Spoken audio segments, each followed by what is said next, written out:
Hi everyone, welcome back to one more video. చూడండి, ఇంకా ఇవాళ మన రెసిపీ అయితే గోంగూర పప్పు ఉల్లిగడ్డ కారం అనమాట. రోట్లో దంచుకున్నది. ఈ రెండింటి కాంబినేషన్ అయితే చాలా బాగుంటుంది, గోంగూర పప్పు ఉల్లిగడ్డ కారం. ఇంకా లేట్ చేయకుండా వెళ్ళిపోదామా, ఎలా చేసుకోవాలో చూసేద్దాం. ముందుగా అయితే గోంగూరను బాగా కడిగి పెట్టుకోవాలి. చూడండి, గోంగూర అయితే ఇలా లేత కాడలు ఉంటాయి కదా, అవి కూడా వేసుకోండి. పప్పు టేస్ట్ చాలా బాగుంటుంది, పుల్ల పుల్లగా. ఇంకా అలాగే కందిపప్పును కూడా కడిగి పెట్టుకోవాలి. ఇంకా పచ్చిమిర్చి, టమోటా, ఉల్లిగడ్డ, కొంచెం పసుపు, ఇంకా చింతపండు అయితే అవసరం లేదండి, గోంగూర పుల్లగా ఉంటుంది కాబట్టి. ఇంకా కట్ చేసుకున్న టమోటా, ఉల్లిగడ్డ, పచ్చిమిర్చిని అయితే కందిపప్పులోకి వేసుకొని చిటికెడు పసుపు, మనం బాగా కడిగి పెట్టుకున్న గోంగూరను కూడా ఇందులోకి అయితే వేసేసుకుందాం. ఇంకా వేసుకున్న తర్వాత ఇందులోకి అయితే వాటర్ అయితే యాడ్ చేసుకుందాం. వాటర్ ఎక్కువ యాడ్ చేసుకోకండి, ఈ గోంగూర మునిగే వరకు వేసుకోండి, సరిపోతుంది. మనకు గోంగూర పప్పు కొద్దిగా గట్టిగా ఉంటేనే బాగుంటుంది అనమాట, మరీ లూజుగా లేకుండా చూసి వేసుకోండి. ఇలా మునిగే వరకు వేసుకుని ఇంకా మూత పెట్టుకోవాలి, కుక్కర్ మూత. చూడండి, కుక్కర్ మూతకైతే హ్యాండిల్ లేక చాలా రోజులు అయితే మా పాప చిన్నప్పుడు కింద వేసింది. ఇంకా నేను అట్లే వాడుతూనే ఉన్నాను అనమాట దీన్ని.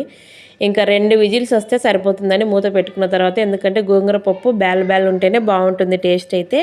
మరీ మెత్తగా ఉడికితే అస్సలు బాగుండదు టేస్ట్. ఇంకా మనం పాత్రలో చేసుకుంటే ఇంకా బాగుంటుంది. ఇంకా నేనైతే కుక్కర్లోనే చేస్తున్నాను, అందుకే 2 విజిల్స్ మాత్రమే పెడతాను. చూడండి, ఇంకా 2 విజిల్స్ తర్వాత ఆవిరి మొత్తం పోయినాక చూడండి, మూత తీసి చూస్తే పప్పు అయితే బాగా ఉడికింది కదా. ఇంకా వాటర్ కూడా ఎక్కువ ఏం లేవు. ఇంకా గల్లుప్పు అయితే వేసుకొని పప్పునైతే రుబ్బుకుందాం. చూడండి, ఇలా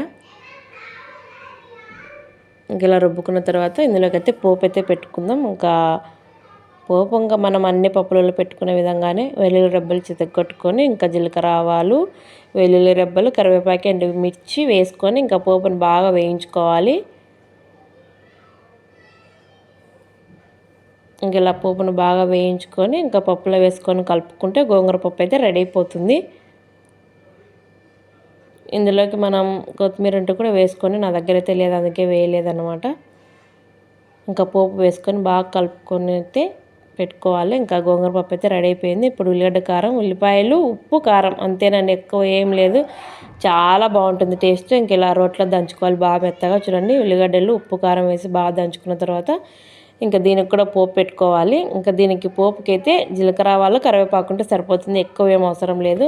ఇంకా వేగిన తర్వాత మనం దంచుకున్న ఉల్లిగడ్డ కారం కూడా వేసేసి పచ్చివాసన పోయేదాకా బాగా నూనెలో వేయించుకుంటే ఇంకా ఉల్లిగడ్డ కారం అయితే రెడీ అయిపోతుంది. గోంగూర పప్పు ఉల్లిగడ్డ కారం కాంబినేషన్ చాలా బాగుంటుంది, రొట్టెలోకి కానీ అన్నంలోకి కానీ. మేమైతే ఇంకా ఉల్లిగడ్డ కారం మాకు ఫేవరెట్ అనమాట, చాలా బాగుంటుంది. చూడండి, ఇంకా 2 అయితే రెడీ అయిపోయాయి. ఇంకా అన్నంలోకి కానీ రొట్టెలోకి కానీ వేసుకొని తినండి, వేడి వేడిగా చాలా బాగుంటుంది. ఇంకా మీకు ఈ వీడియో కనుక నచ్చినట్లయితే ప్లీజ్ సబ్స్క్రైబ్ చేసుకొని నాకు లైక్ చేసి కామెంట్ చేయండి. బాయ్ అండి అందరికీ, థ్యాంక్ యూ ఫర్ వాచింగ్.